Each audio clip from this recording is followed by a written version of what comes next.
जब से मेरे घर वाले गए हैं तब से मेरे मुंह को रसगुल्ला खाने को नहीं मिला। अगर भेंट हो जाएगा तो ऐसा मार मारूंगी कि छठी के दूध याद हो जाएगा। कौन कॉलेजिया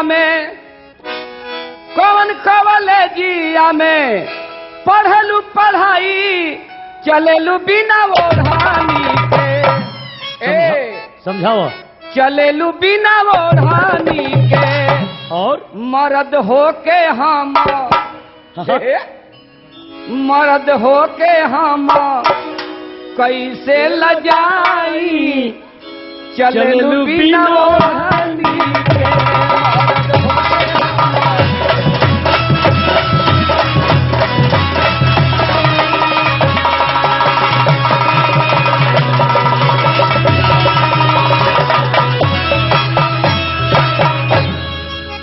क्या घूर घूर के देख रही हो? तुम क्या देख रहे हो?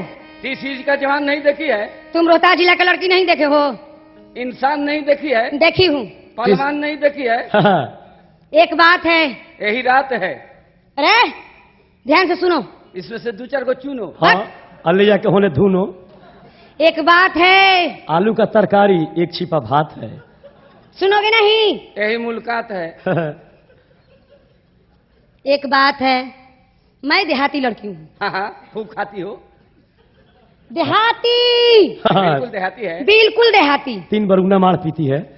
क्या है? ठीक से बोला करो। हाँ, ठीक से बोलते हैं। देखने में लगता है कि टाउन के रहने वाले हो। छुआ मत, बहनी खराब हो जाए। तो क्या शहरी बनना चाहती हो? मैं देहाती लड़की हूँ। तो क्या दशहरी खाना चाहती हो? बिल्कुल नहीं। सचमुच देहाती है? बिल्कुल बिल्कुल देहाती है। बिल्कुल। तुम भी देहाती है? हाँ। तो मैं बिल्कुल देहाता हूँ। तू अच्छा? पति भरता है तो मैं पति भरता हूँ। तू सती है तो मैं सता हूँ। तू पत्नी है तो मैं पुतना हूँ। तू सुकनी है तो मैं सुकना हूँ। तू भुकनी है तो मैं भुकना हूँ। तू खोकनी है तो मैं खोकना हूँ। तू लोकनी है तो मैं लोकना हूँ। तू सुकनी है तो मैं सुकना हूँ। तू पुकनी है तो मैं पुकना हूँ। ये सब क्या बकते हो? मेरा लाइन चालू हो जाता है तो बंद नहीं होता है। उनको बीमारी होता है। ध्यान से सुनो। हाँ। दोनों। क्या है? मैं देहाती लड़की हूँ। हाँ। मेरे पति के पास से चिट्ठी आई है। हाँ, लीटी आई है। दूसरा आदमी के लीटी दे दो खाली। हाँ, वही लिट्टी पर हमनी के ड्यूटी थूर दे जा। बदमाशी बकोगे? हाँ, क्या कहा तरू? पति के पास से चिट्ठी आई है। अच्छा, पति। हाँ, पति। समझ गया, जो दाढ़ी बनाना है। दाढ़ी बनाता है। क्या है? कैसा बुद्धू आदमी से भेंट हो गया रे? दाढ़ी बनाना है कि मोछ बनाना है? पति का मतलब नहीं समझते हो? ये हमको मालूम नहीं है। हम लोग भोजपुरिया जवान है। तुमको भी मालूम नहीं है? हम नहीं समझते हैं पति क्या होता है। पति का मतलब नहीं समझते हो? नहीं। कैसा बुद्धू गंवार आदमी है? गंवार है? हाँ। पति का मतलब क्या होता है? पति यानी पतिदेव जी। समझ गए हम लोग, समझ गए। समझ गया दोनों। जो इतना बड़ा देव लगाया रहता है। हाँ, इतना बड़ा पति में इतना बड़ा देव लगाया रहता है। Safety reserve, safety. हाँ, जैसा पति वैसा दाम। करता है बाल दाढ़ी बनाने का काम। महीना में कई बार दाढ़ी बनाती है। अरे तुम लोग दिमाग खा जाओगे। ध्यान से सुनो। ये भी नहीं समझ में आया? नहीं। तुम लोग को भोजपुरी में समझाना पड़ेगा। हाँ, अच्छी तरह समझाओ। समझ जाओगे ना? हाँ। ठीक है, बदमाशी मत करना। भोजपुरी यानी भतार जी। क्या हो गया? समझ गया। क्या समझ गया? भतार जी। हाँ, भतार जी। जियो जियो भतार वाली जियो। बाबा हो लूरू लूरू। पियत रहा सुरू सुरू। फेंकत रहा भूरू भूरू। करत रहा खुरू खुरू। सुना है कि नहीं बात? क्या है? भतार जी। तुम्हारे भतार जी कहाँ रहते हैं? लड़ाई पे रहते हैं। हिंदुस्तान पाकिस्तान के बॉर्डर पे रहते हैं। हिंदुस्तान पाकिस्तान के बॉर्डर पर? हाँ। कहाँ रहते हैं? कोची में बहाली मोहन? मिलिट्री में। रजिस्ट्री में? बड़ी मोहर मारत।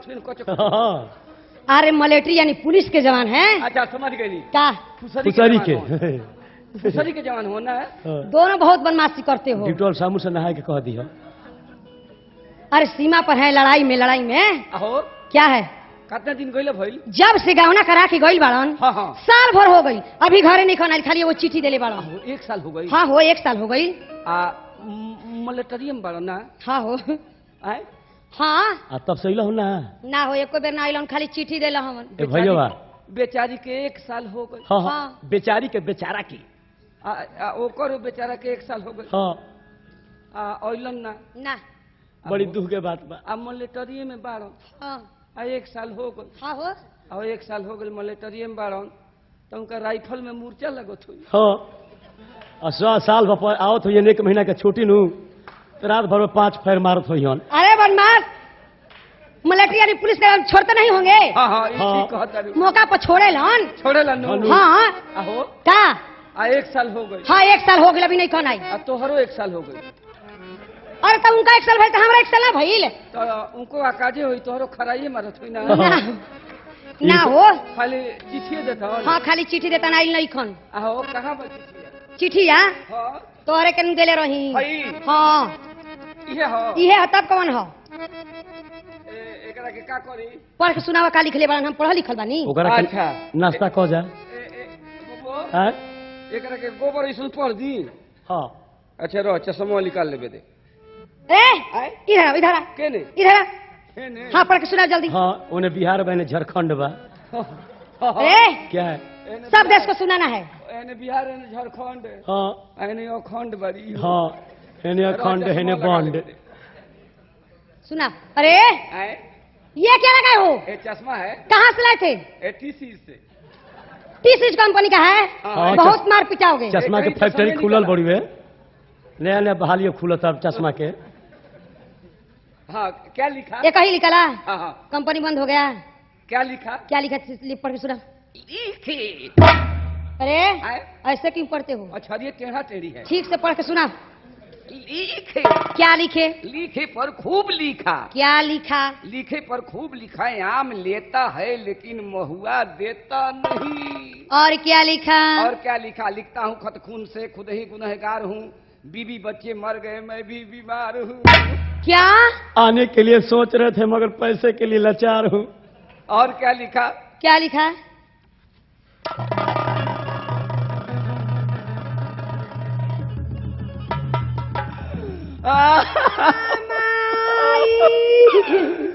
ककावा पकावा देखी के बिहला हो काकावा रतिया के सट सटावा दिनवा के फट फटावा हो काकावा आमावा तेजनी महुआ तेजनी तोहरा के कैसे तेजी रे बकुलिया। तुम किस लिए रो रहे हो। तुम किस लिए रो रही हो। मैं तो रो रही हूँ कि हाँ। मेरे पति जी मारे गए, लेकिन तुम किस लिए रो रहे हो। इसलिए रो रहा हूँ कि चिट्ठी का कौन फटा हुआ है। क्या तुम समझी तुम्हारी पति एक्सीडेंट कर गए हाँ लड़ाई में मारे गए जी। हवाई जहाज में विस्फोट कर गए। हाँ हाँ बिल्कुल।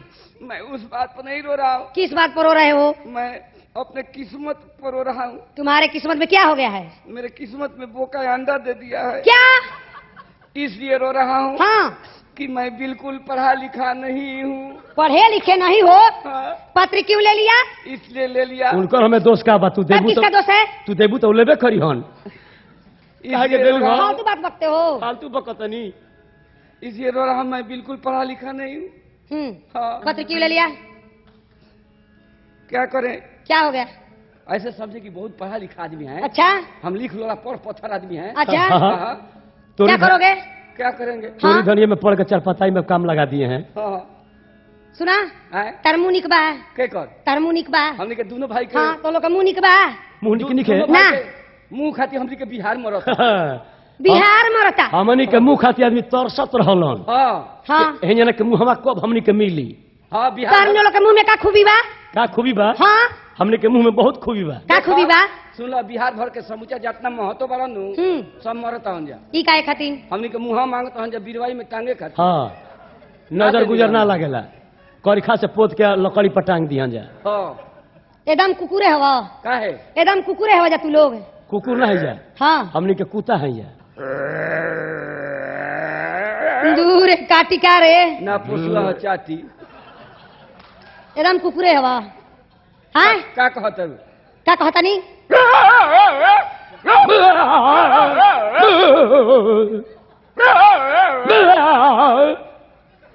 ये 18 है उसकी 20 है। हम 18 है। कुकुर 3 किस्म के होखल। 3 कौन किस्म के। कौन कौन एगो 18 होखेला एगो 20 होखेला। हाँ तो 18 काट दिए सनु तो बिख ना आई ना हम बिछा काटब काटी बिख आई कैसे हम एक कैसवा हई कैसे नो गिना दी गिनाव 5 5 10 5 15 5 20 एगो बिना नो के बा 21 वो काट दी तो फूल जेबू अरे आए हरदम बदमाशी बकते हो। एक सुनो ना खेला एगो सुइयो नहीं खे है ध्यान से सुनो। हाँ का कहतरू हम राते सपना देखनी हम आए हम राते हाँ हाँ सपना देखनी हम खड़े खड़े की बैठ के सूत के एक आंख से सुतर रहू कि जागर रहू हम दोनों आंख से सुता रही आ सपना देखनी हम हाँ, हाँ। कि हमार सपना में सैया हाँ हाँ आइल बड़न मार्शल लेके। मार्शल से हाँ मार्शल से आइल बड़न तो पूरा गियर बदलत हुई हन हाँ तो का कहता तब तो रात गियर ना बदली हन। हाँ बाकी रात भर में डीजल खत्म हो गई हाँ मार्शलवा के हाँ मार्शलवा के हरन प्लीज रात भर बजाते हैं रोड में ना तेरा गियर लगावे वाला आए हाँ। तेरा गियर लगावे वाला ना ना ना सुतले चुप रह। सुतल कहत उनके टॉप अबे, में ड्राइवर टॉप में रे ए, बउआत होयन सुनो ध्यान से आहो का है? हवे कूड़ा गाड़ी के ड्राइवर हो सुनो हाँ हाँ सुनो हम का कहतनी का कहते हमार सैया आई रहन हाँ। आ सपना में आई रहन अच्छा आ का कहत रहन हाँ तू लोग से कह के सुनावता अब नहीं। बताओ तो हाँ सुना। राते देखनी सखी सपना अच्छा सपना में मोर सजना हाँ। मार्शल से आइलन आवते हौरन बजैलन मार्शल से आइलन आवते हौरन बजैलन। राते देखनी सखी सपना सपना में मोर सजना मार्शल से आइलन आवते हौरन।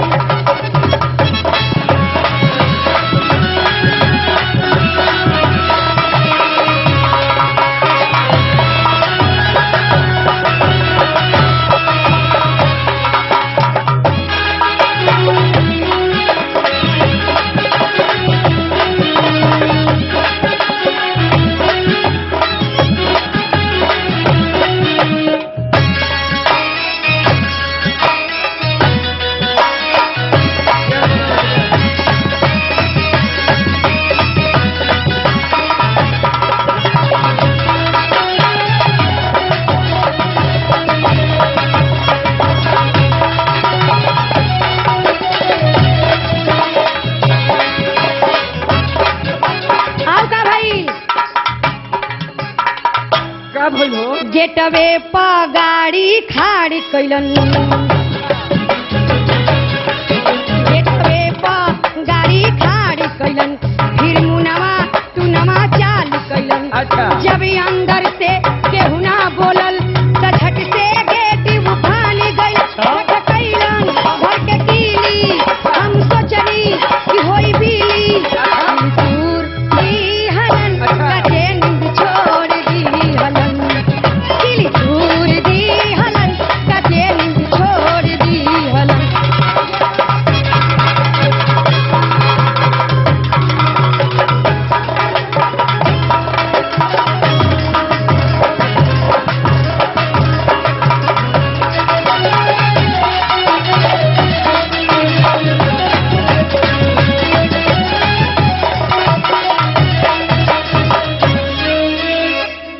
हेलो हेलो हाँ श्रीमान आए ये 101 रुपए का पुरस्कार हाँ हाँ टी सीरीज स्टाफ राजदेव जी की तरफ से ये अदा फरमाते हैं।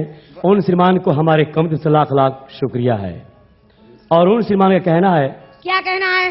जानते हो क्या कहते हैं? क्या कहते हैं? उनका कहना है क्या? कि ऐ जाने मन एक काम करो, हाँ हाँ क्या? ऐ जाने मन एक काम करो, मुझे पीने का इंतजाम करो अच्छा। और 1-2 बोतल से क्या होगा, भारत के भट्टी मेरे नाम करो। सुनो, आए नशा ईमान होता है सुराही दीन होती है। हाँ हाँ नशा ईमान होता है सुराही दीन होती है और जवानी की इबादत भी बड़ा रंगीन होती है। मैं उन सवान को तय शुक्रिया अदा करती हूँ। क्या कहती हूँ? क्या ओकरे अरे एगो चूमा ले लो। ना ना ऐसा ना बड़ी दांते काटल यही जतरा अरे ना बनाना काटम। ना ना बड़ी कटा हो गई बड़ी ए तू ना देबा, हैं? एगो चूमा ना देबा। चुमा दी हाँ अले के दबा देबू तो ना दबाई हाँ? धीरे से काटो ना ना धीरे से टमाटर संधा के पीछू तो देबू तो हाँ ना करो वैसे ना नो हाँ। प्यार से ले आए क्या छे हाँ देखिए भैया घाव दाह क दिहन ई का करता लो क्या छे हाँ हाँ प्यार से ले अरे एगो चूमा ले लो अरे दे दो ले लो अरे दे दो तार सलेंसर फाट गइल बना हमार नु हम्म। सब धुआं नहीं रह गइल बड़ी तोहार हो आए तोहार का भोजपुर पहुँचल बा हाँ हाँ पहुँचल बा पहुँचल बानू हाँ हाँ अरे एगो चूमा ले लो जतरा बनल रही हो चूमा ले लो एगो चूमा ले लो जतरा बनल रही हो चूमा ले लो एगो चूमा ले लो अच्छा अरे ले लो दे दो ले लो हाँ। मीठ बहो मीठ बा कौची डाल के बनैले बड़ू एमे हाँ हाँ सौंफ डालले बानी अच्छा लची तब लची जाना तो लट! देख दियो मैंने कहत तनी हाँ हाँ ई तो खटतुर बहुत मार मरइबो सब खइलस खइलस सब खा गई सुना आए ज्यादा खीस बरेबा कि ना हाँ जल्ला कि ना तो का करबू सब शिकायत शिवपुरी जी ले कह देब आए शिवपुरी जी ले कह के तरह के खूब मरवाई जाके सिपुरी जी खूब मरवाई हो हाँ। हमने का जाता शिवपुरी आ सुना आए आ ज्यादा खीस बरेबा कि ना हाँ सासाराम हाँ पीलाल जी से कह देब चाहे संगीत महल के विजय जी से हाँ आ कह के तहन के खूब मरवाई ठीक है बा ठीक है बा। तू मरवाइयो हमने के दून आदमी देखब जा देखब जा अरे बदमाश का हाँ उल्टा सीधा बकबल हो गए उल्टा बकतनी जा अरे एगो चूमा ले लो जतरा बनल रही हो चूमा ले लो एगो चूमा ले लो जतरा बनल रही हो चूमा ले लो एगो चूमा ले लो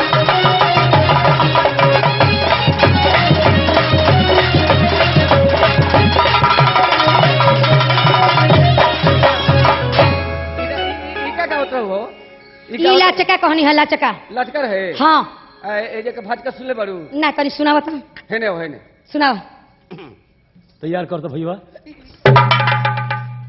ऐसा मत तैयार कर सब फेंका जाओ बहरी फेंका ना दिनू ना अच्छा अरे 36 नंबर चोली पेन है 36 नंबर चोली पेन है जोबना बा 5 किलो अरे आए तारा मुड़ी ऐठो काहे तारा काली माई के बोल देवो काहे तारा शंकर जी के जे बॉल चढ़ा दीही काहे 5 किलो के बा हाँ कि 7.5 किलो के बा हाँ 1.5 किलो हाँ, कम बताओ था मेहरारू हिया की जर्सी गाय हिया रे का बुझला हवा हमरा के ले आओ बल्टा 5 बल्टे दूरे अरे 36 नंबर चोली पेन है जोबना बा 5 किलो अच्छा लीलो 1 किलो लीलो लीलो जा अरे लाला बतारी कुकुर अरे लाला बतारी कुकुर कार्तिक में लीलो लीलो लाला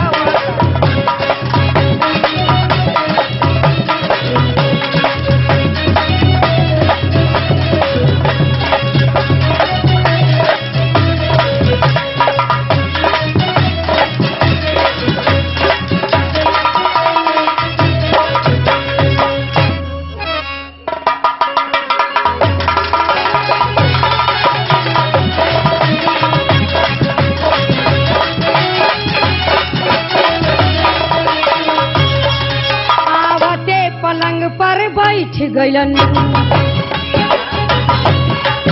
आवते पलंग पर बैठ गइलन फिर भी हमरा सट गइलन उनका मन में जनका भइल की भरियत बारी धलेल याद यतने बलवे बात का भइल एकरा बाद जनका उकाइलन आवते हौरन बजैलन जनका उकाइलन आवते हौरन बजैलन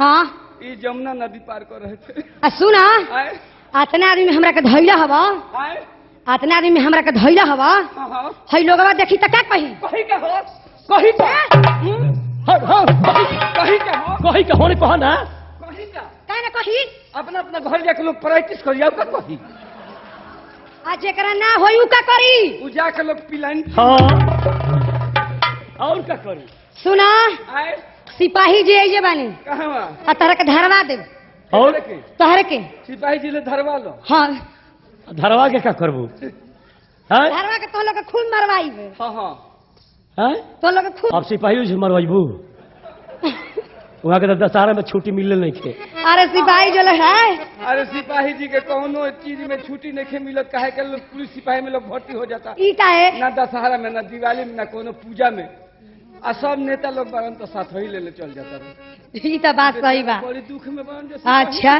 तू ही आइल बड़ी दुख पूछ दे। अरे हम ना दुख बुझाओ जला कि ना मार्शल से अइलन आवते हो रंग जइलन